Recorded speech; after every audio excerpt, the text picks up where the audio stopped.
Yo, what's going on, guys? Mush back at it with another video, and it looks like Valve is getting sued over the Steam Deck by a company called Immersion, and we'll talk about it. The Verge has got the report on that, and also, the greatest PC port of all time, Star Wars Jedi Survivor, has gotten its 5th patch. More performance and stability fixes are noted. We'll talk that in a little bit. But first of all, as noted on The Verge, Valve just got sued by Immersion over Steam Deck and Index Rumble. Now, Immersion has been around for a long time, and they have a lot of patents as far as Rumble technology goes, and they sue left and right, and usually it's an instance of you gotta settle out of court. Valve probably gotta pony up a little bit, but let's talk about it. The article notes, consider it a rite of passage. Valve has finally become successful enough at building gaming hardware that it's getting sued by Immersion Corporation.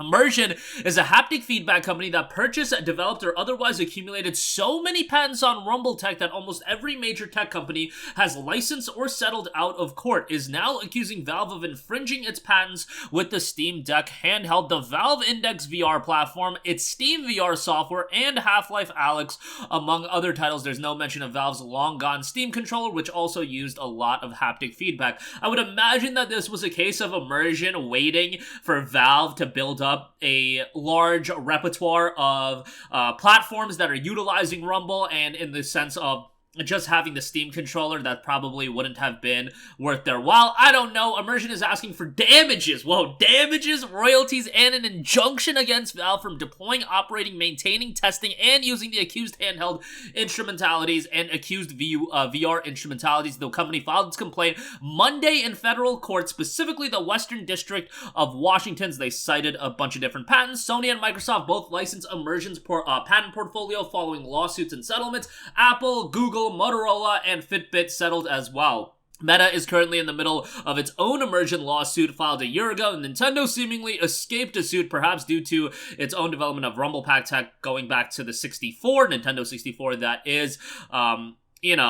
This is something that I wouldn't take too strongly into it in terms of this ain't gonna, damage Valve in the grand scheme of things. Immersion looks like they kind of patented a ton of Rumble technology, and they're making out like bandits, but I guess that's just how laws work as far as patents go. Trust me, I'm not the person to go to as far as, deciphering different laws and patent laws and things of that nature, but, the fact that they patented a ton of Rumble technology and now they either get licensing agreements or they settle out of court. Licensing agreements is kind of wild because I imagine that they receive a kickback off of every sale, or maybe it's just an upfront payment for a duration of time, whatever the case may be. You're talking about major companies with a lot of cash flow, like Microsoft, Sony, Apple, Google. They've got a ton of money, and probably it's just a case of, all right, let's just pay them, or let's give them X amount of dollars per sale, and or cents or whatever, and let's call it a day because it's not worth the hassle to go through everything like this. But yeah, again, Nintendo did escape it. I wouldn't take too much into it, and Valve is probably going to have to figure out how to, combat this, given the fact that I doubt they're going to be dropping Steam Deck hardware anytime in the near future, and they're probably going to create future iterations of it. So, this is something they're going to have to deal with, but yeah, there you go with that. And it's not something that, oh my god, Valve, it's over for Valve. They're crumbling. It's over for the Steam Deck. Nah, it's not going to be like that, but it's humorous more than anything else that Immersion is just popping off by suing major companies that are utilizing Rumble technology in their hardware, but nevertheless, there you go with that. Again, full story over on The Verge. Lastly, I do want to note Star Wars Jedi Survivor Patch 5 details. They are dropping patches fairly consistently. I mean, this game came out, April 27th, I think it was? 27th or 24th? April 28th, so it's been about 3 weeks since the game has dropped, and this is patch number 5. And in my experience, I am hearing a wide array of experiences as far as what people are experiencing out of the game.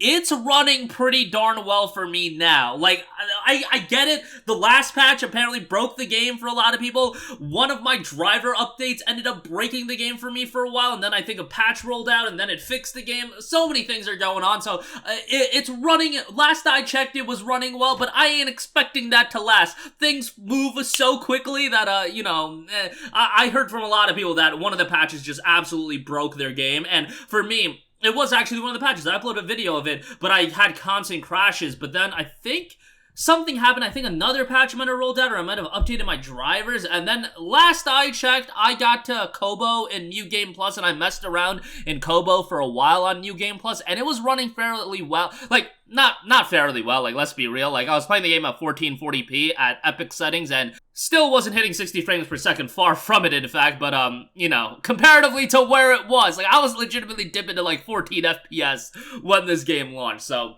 take that for what you will. Patch 5 details include improved content caching to reduce hitching, improved thread handling when ray tracing is turned off. That's great. Fix for an issue where lowering the PC visual settings would incorrectly lower your resolution scale if FSR is disabled. If you previously disabled FSR and are playing on a lower visual quality, you may want to readjust your quality settings. Fix for a reset button not responding on PC when using both controller and keyboard. More robust detection of pre-order and deluxe content in-game, preventing players from only randomly having access to content. Various performance fixes, stability improvements, various collision and navigation improvements to prevent issues where characters get stuck out of bounds. Fixed an issue where Dryathorn would become invincible. Music fixes for scenarios where two different themes would collide. Fixed an issue where Bode wouldn't grab the Senator during some New Game Plus playthroughs. That didn't happen to me, but nevertheless. Fix for Dagon not appearing correctly in a cinematic. Fixed some rare instances of players being unable to progress further in the game even after reloading. Fixed for a bug. Fixed for an issue where Cal would get stuck in a specific blaster state if dying when in it. Fixed for a bug where BDU1 wouldn't be able to open a door. Fixed for a Void Terror interaction not working correctly. Fix for trying to load corrupt save games, sometimes leaving you in the main menu. It'll now correctly attempt to load your backup save. Improved UX for Kobo matter turrets that players weren't previously unable to exit out of. Fix for Rancor and the Wampa not correctly leaving Cal's XP behind when he respawns. Fix for a bug where the skills menu wouldn't correctly close, and improved sync for sound during one of the cinematics, which I've heard is a regular problem as far as audio issues during cinematics, so you know, they are working on that. Fix for the environment not loading correctly on Kobo after Cal respawns, and more patches are to come for the game. Look, I've been pretty vocal about my thoughts on Jedi Survivor. Technical issues aside, the game is absolutely tremendous. It's a significant improvement upon Jedi Fallen Order. It's a massive game comparatively to Jedi Fallen Order. Kobo is huge, and that's where a plethora of the extra content is. But the performance issues really hold the game back, especially as a $70 release. The only way I could really recommend this game right now is if you sign up to EA Premier Pro, I think it is, EA Play Pro, and you're paying $15 a month, and you'll get access to this game. You'll get access to every EA title, Dead Space Remake, Need for Speed Unbound.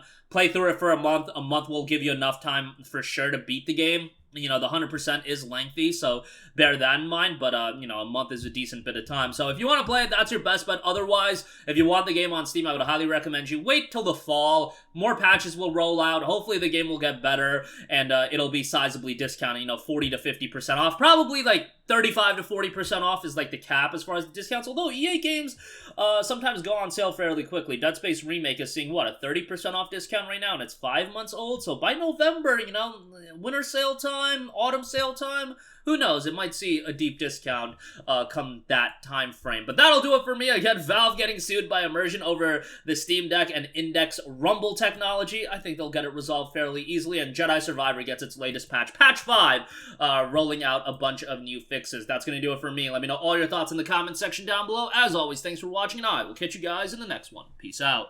Hey, what's going on, guys? Mush here again. Hope you enjoyed the video. As you guys might know, YouTube's notification system is sometimes a little bit wonky, even if you're subscribed to the channel. Maybe you're not abundantly aware that I uploaded a video. To remedy that situation, make sure you hit the bell notification button. This way, whenever I upload a new video, and I try to upload as consistently as possible, you will be notified directly of the upload, and you can watch it as soon as it goes live. I would really appreciate if you guys hit that button so you can stay up to date with all of the content I'm posting. But as always, guys, thanks for watching, and I'll catch you guys in the next one. Peace out.